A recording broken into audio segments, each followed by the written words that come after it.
अर्जुन उवाच।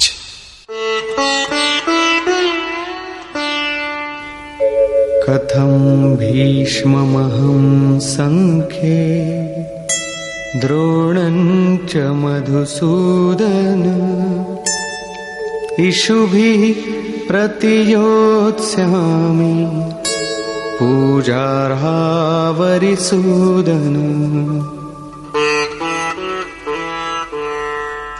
अहंकार का शमन करने वाले मधुसूदन, मैं रणभूमि में पितामह भीष्म और आचार्य द्रोण से किस प्रकार बाणों से युद्ध करूंगा, क्योंकि अरिसूदन वे दोनों ही पूजनीय हैं। द्वैत ही द्रोण है। प्रभु अलग हैं, हम अलग हैं। द्वैत का ये भान ही प्राप्ति की प्रेरणा का आरंभिक स्रोत है। यही द्रोणाचार्य का गुरुत्व है। भ्रम ही भीष्म है। जब तक भ्रम है तभी तक बच्चे, परिवार, रिश्तेदार सभी अपने लगते हैं। अपना लगने में भ्रम ही माध्यम है। आत्मा इन्हीं को पूज्य मानकर इनके साथ रहता है कि ये पिता हैं, दादा हैं, कुलगुरु हैं इत्यादि। साधन के पूर्ति काल में गुरु न चेला, पुरुष अकेला। न बंधुर न मित्रम गुरुर्नैव शिष्यः चिदानंद रूपः शिवोहम शिवोहम।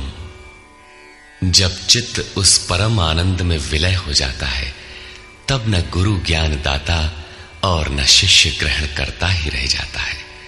यही परम की स्थिति है। गुरु का गुरुत्व प्राप्त कर लेने पर गुरुत्व एक जैसा हो जाता है। श्री कृष्ण कहते हैं, अर्जुन तुम मुझ में निवास करेगा। जैसे श्री कृष्ण वैसा ही अर्जुन, और ठीक वैसा ही प्राप्ति वाला महापुरुष हो जाता है। ऐसी अवस्था में गुरु का भी विलय हो जाता है। गुरुत्व हृदय में प्रवाहित हो जाता है।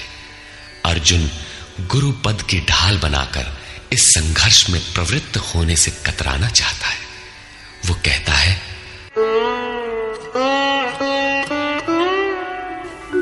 गुरून् हत्वा हि महानुभावान्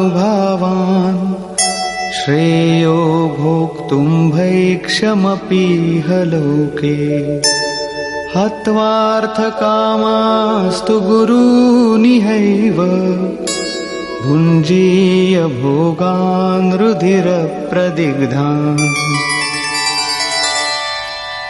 इन महानुभाव गुरुजनों को न मारकर मैं इस लोक में भिक्षा का अन्न भी श्रेयस्कर समझता हूं।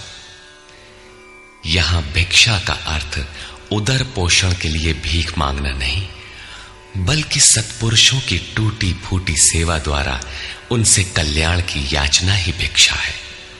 अन्नम ब्रह्मेति व्यजानात्।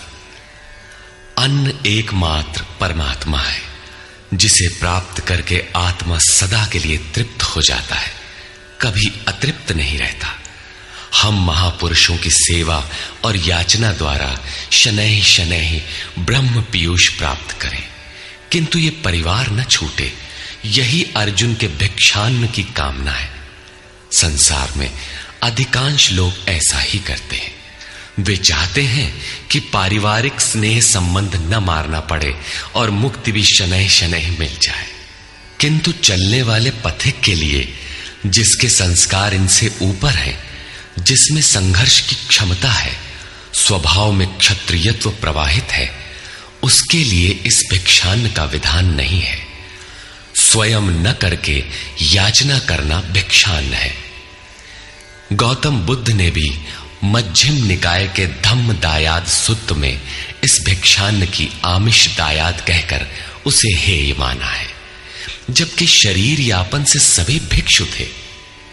इन गुरुजनों को मारकर मिलेगा क्या? इस लोक में रुधिर से सने अर्थ और काम के भोग ही तो भोगने को मिलेंगे। अर्जुन कदाचित सोचता था कि भजन से भौतिक सुखों की मात्रा में अभिवृद्धि होगी। इतना संघर्ष झेलने के बाद भी इस शरीर के पोषक अर्थ और काम के भोग ही तो मिलेंगे। वो पुनः तर्क देता है,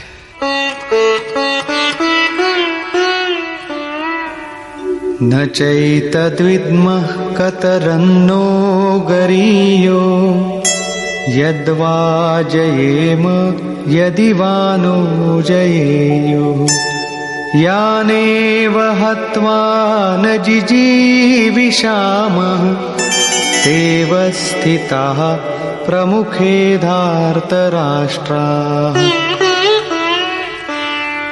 ये भी निश्चित नहीं है कि वो भोग मिलेगा ही। ये भी हम नहीं जानते कि हमारे लिए क्या करना श्रेयस्कर है, क्योंकि जो कुछ हमने कहा वो अज्ञान प्रमाणित हो गया। ये भी ज्ञात नहीं है कि हम जीतेंगे अथवा वे ही जीतेंगे। जिन्हें मारकर हम जीना भी नहीं चाहते, वे ही धृतराष्ट्र के पुत्र हमारे सामने खड़े हैं। अज्ञान रूपी धृतराष्ट्र से उत्पन्न मोह इत्यादि स्वजन समुदाय मिट ही जाएंगे, तब हम जीकर ही क्या करेंगे।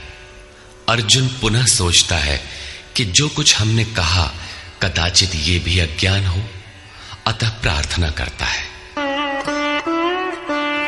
कार्पण्यदोषोपहतः स्वभावः पृच्छामि त्वां धर्मसम्मूढचेताः यच्छ्रेयस्यान्निश्चितं ब्रूहि तन्मे शिष्यस्तेऽहं शाधि मां त्वां प्रपन्नम्। कायरता के दोष से नष्ट स्वभाव वाला, धर्म के विषय में सर्वथा मोहित चित्त हुआ मैं आपसे पूछता हूं, जो कुछ निश्चित परम कल्याणकारी हो वो साधन मेरे लिए कहिए। यहां अर्जुन ने पूर्ण समर्पण कर दिया। अभी तक वो श्री कृष्ण को अपने स्तर का ही समझता था, अनेक विद्याओं में अपने को कुछ आगे ही मानता था। यहां उसने अपनी बागडोर श्री कृष्ण को वस्तुतः सौंप दी। सद्गुरु पूर्ति पर्यंत हृदय में रहकर साधक के साथ चलते हैं। यदि वे साथ न रहे तो साधक पार न हो। युवा कन्या के परिवार वाले जिस प्रकार शादी विवाह तक उसको संयम की शिक्षा देते हुए संभाल ले जाते हैं, ठीक उसी प्रकार सद्गुरु अपने शिष्य की अंतरात्मा से रथी होकर उसे प्रकृति की घाटियों से निकालकर पार कर देते हैं। अर्जुन निवेदन करता है कि भगवान, एक बात और है। नहि प्रपश्यामि ममापनुद्यात् यच्छोकमुच्छोषणमिन्द्रियाणाम् अवाप्य भूमावसपत्नमृद्धम् राज्यं सुराणामपि चाधिपत्यम्। भूमि पर निष्कंटक धन धान्य संपन्न राज्य को और देवताओं के स्वामीपन इंद्र पद को पाकर भी मैं उस उपाय को नहीं देखता जो मेरी इंद्रियों को सुखाने वाले शोक को दूर कर सके। जब शोक बना ही है तो ये सब लेकर ही मैं क्या करूंगा। यदि इतना ही मिलना है तो क्षमा करें। अर्जुन ने सोचा, अब इसके आगे बतावेंगे भी क्या।